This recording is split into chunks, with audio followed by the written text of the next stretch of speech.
predictable ng mga agent. Kasi po yung iba, tinatanggal. Tapos di naman binabalik po kung sinong tanggal.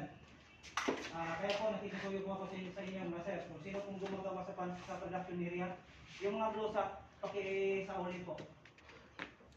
Tapos yung ano pala, sir, yung iba sa production area, yung pala yung problema natin, ulit-ulit. Pumapasok sa production area, walang puksa. Tapos yung iba po, yung mga ladder nila walang blusa. May nakapasking naman dyan, di ba? No. May nakapasking naman doon. Nakiintindi naman po tayo doon, di ba? Nakikisoy po ako sa inyo, sir. Kung ano yung policy nila, pakisunod lang po. Para yung trabaho natin, tuloy-tuloy pa rin. Kasi po, ang nangyayari po, yung mga in-house safety, pinipicturan po kayo ng palihim. Tapos sinesend po sa GC namin yan.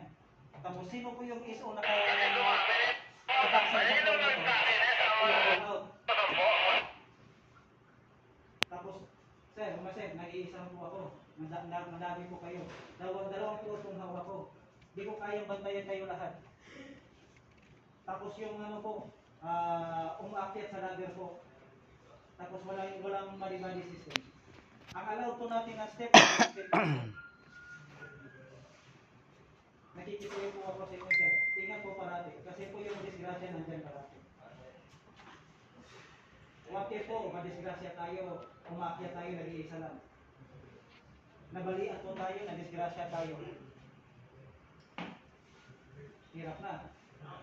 Yung pamilya po natin, kaawa po yun. Kaya po nakikisuyo po ako sa inyo parati, sir. Ingat po parati. At kasi po, may pamilya tayong uuwian. Yung mga anak natin naghihintay. Yung mga asawa natin naghihintay. Puro po tayo. Tayo lahat dito. Malayo sa mga pamilya natin. Kaya dobling ingat po kasi po yung disgrasya nandyan parati po sumusunod sa atin. Tapos yung mga ano po, sa mga ID nyo po, yung mga puting ID, yung walang sticker, pakibigay po sa guard. Sino po yung ID na wawalan mo? Dami. Wala ID mo eh. Nawala yung ID mo. Saan ka? Sa guard? O doon sa Noybin? Sa Noybin na yata. Sige, kasi concern. Madami din yan yung concern sa dosi. Yung mga ID nila, yung iba nawawala sa Noybin. Ano rin pang bumasa? Yung mga gamit nyo, kaya ano po, ladder, yung mga ladder, yung nilalagay sa ledge, sa ACC room, huwag po natin lagyan doon. Yung mga ladder natin sa gilid, pakikuha po, tapos okay lang yun during lunch break. Pagkahapon po, pag uwian natin, lagay natin po sa gilid. Ano ba? Yung mga basura dito. Yung mga basura. Lagay na natin sa sako, tapos lagay na lang po sa cargo elevator.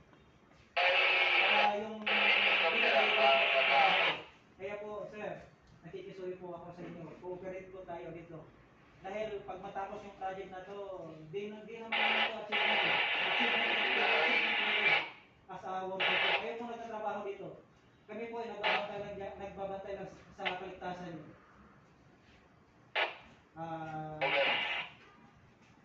Kung mahulihan ako ng citation ticket, huwag na po tayong mag-reason.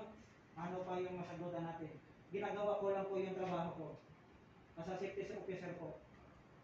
Kasi po yung iba kasi, pag sinisita ko na, lumalakas yung boses, nagiging arrogante. Kaya po, ano po dito, tayo lang po dito, respeto po kailangan dito. Respeto lang po. Wala na po kung warning. Kasi kapag mag-warning pa po ako, ulit-ulit lang po. Yung problema natin sa high-rise, ginagawa po ulit na po dito sa low-rise. Diba? Redundant na yun. Redundant it means ulit-ulit lang.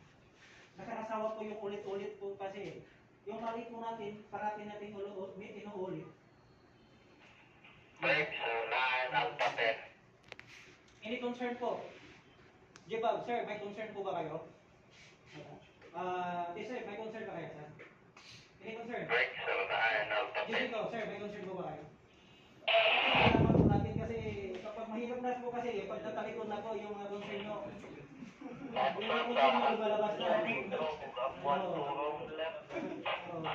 Dapat yung concern niya dito, masabi nyo lang para ma-solusyonan natin. Di ba mga sir? So, wala pong concern.